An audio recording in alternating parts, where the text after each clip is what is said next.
Hey family, it's me, the Alpha Empath. So today, I wanted to talk to you guys a little bit about the difference between the divine feminine woman and the independent woman, because some of my students actually wanted clarity. And one of the students that wanted clarity is her name is Miss Tanisha. Now Tanisha don't let me see if I can bring her on here, because she don't be agreeing with nothing I say. She don't. She's not a young woman that's easily manipulated, and my students are not easily manipulated women. They just are not. But that's why I love them, because when they get it, they really get it. So let me bring Tanisha on real quick. Let me see if I can get her on here. Tanisha, are you on here? You got to send me a friend request or something like that, because we really want to get into the different kinds of relationships that women tend to get into, and what I teach and what I prescribe for women like me. See, I have been a codependent woman. I have been a dependent woman. I have been a independent woman. I have been an interdependent woman. And now I am the divine feminine goddess, and I will share with you why. Okay, how do I get her on here? Tanisha, if you're in here, you got to kind of let me know. Let me know, honey, because I don't see you right now. I do not see you. Okay. Well, I guess we'll start until she gets in here. If you are like many of my students, as I said, you don't know what the difference is. And it seems like for the more progressive woman, for the woman that likes to make her own money, the woman that has her own business, the woman that makes over six figures, she tends to be seen as too strong, too independent, and she tends to be seen as not marriage material. That's what she tends to be seen as. Well, let me tell you something. Getting married ain't fucking hard. I did that shit twice. It ain't motherfucking hard. Any man that I've wanted to get married to, I have been able to marry him, okay? Now, there are 4 stages that a woman must go through before she can even get to the divine feminine goddess. The first kind of stage that a woman, that she'll go through is that codependent stage. And in that codependent stage, you'll have 2 people. Neither one of them can take care of themselves. Neither one of them can take care of themselves. And they just trying to get together to survive. This is a horrible relationship, because you're going to be mad at him trying to get your needs met from him, and his cup ain't filled, and he going to be mad at you because he trying to get his needs met from you and your cup ain't filled. This is the type of relationships that children that have not healed themselves, but they have adult age, tend to enter into. At one point in my life, I was that woman. Okay. And then the next stage, what I like to call typically the traditional marriage, it's the dependent stage. Now, the closest that I can find for a person being in the dependent stage is the correlation between a mother and her fetus, a mother and her baby. See, that baby is completely dependent on its host. And to be honest with you, it's kind of like a parasite. It really is. I know they all cute and everything, but that baby is completely and utterly dependent upon the host, which is the mother. Now, thankfully, once that baby gets pushed out, the mother then starts helping that baby to fend for itself, okay? It does. Mothers go through that stage where the baby starts wanting independence, like my son. He'll be like, Mama, I got it. I can do it by myself. This is the natural progression of life. But what I have found in the traditional marriage, you have men that are the host.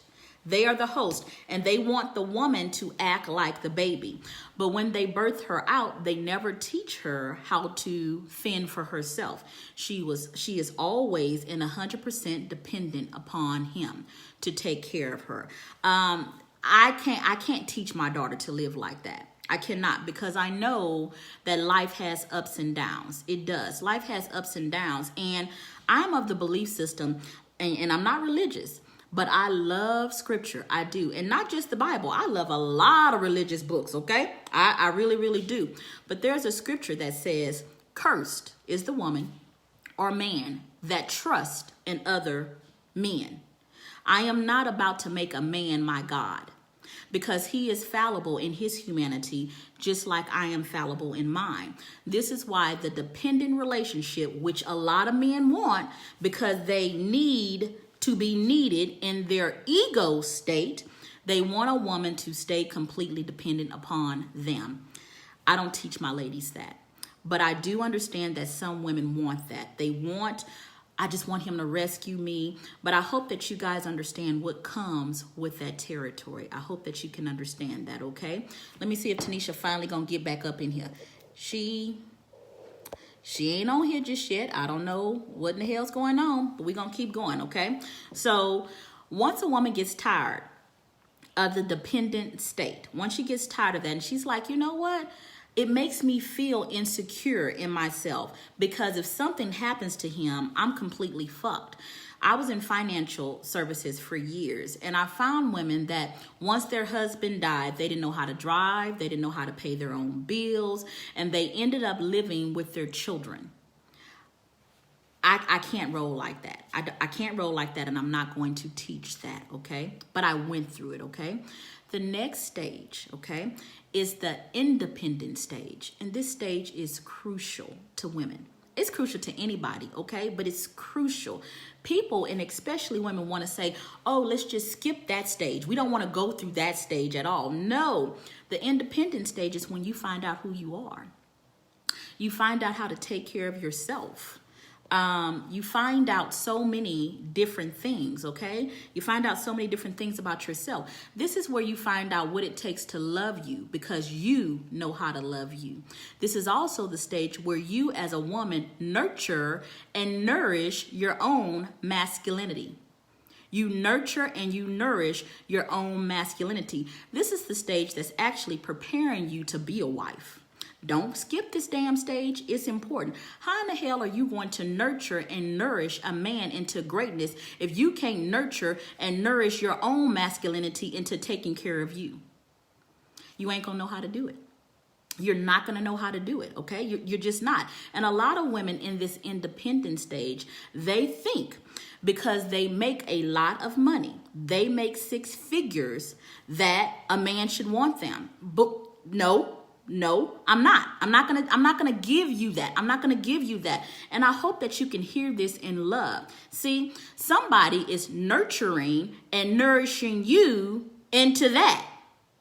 So just because your job is nurturing and nourishing your masculinity doesn't mean that you know how to nurture and nourish his masculinity. And I've done that too. I was at a company called New York Life, and I started out earning my spouse. I did. And it was because my manager, he was such a great guy. His name was James.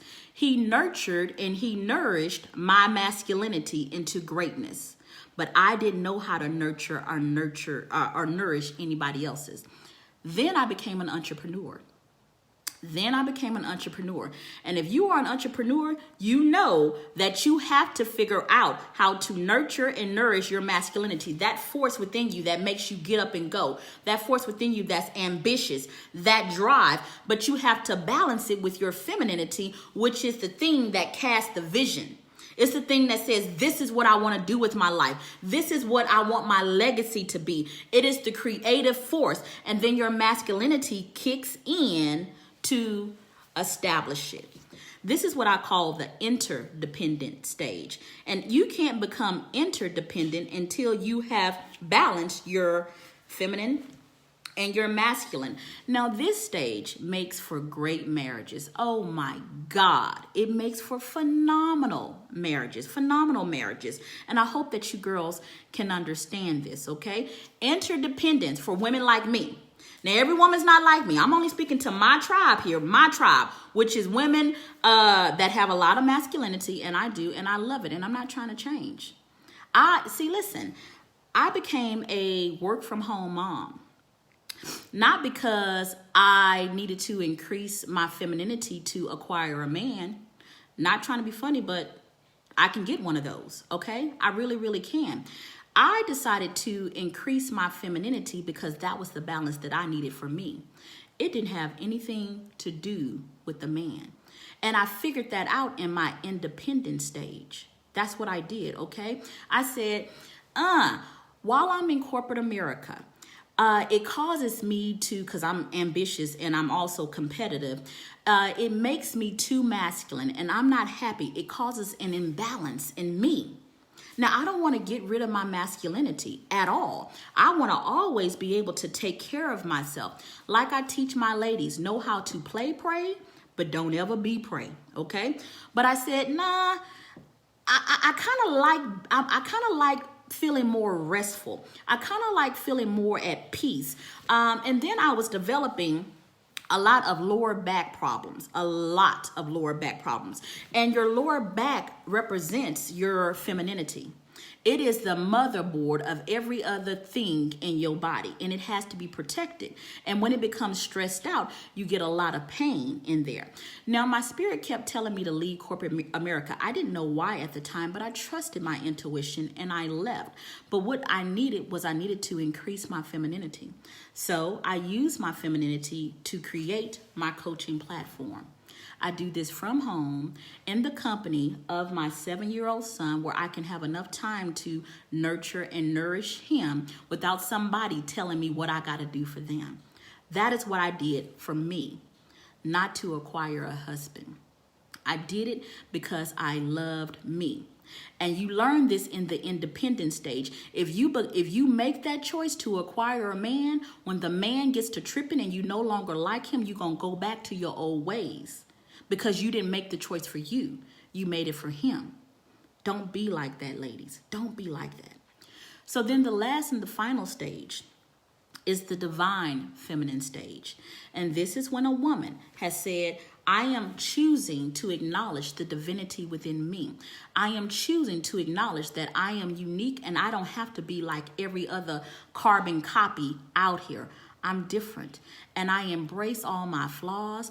I embrace all of my differences.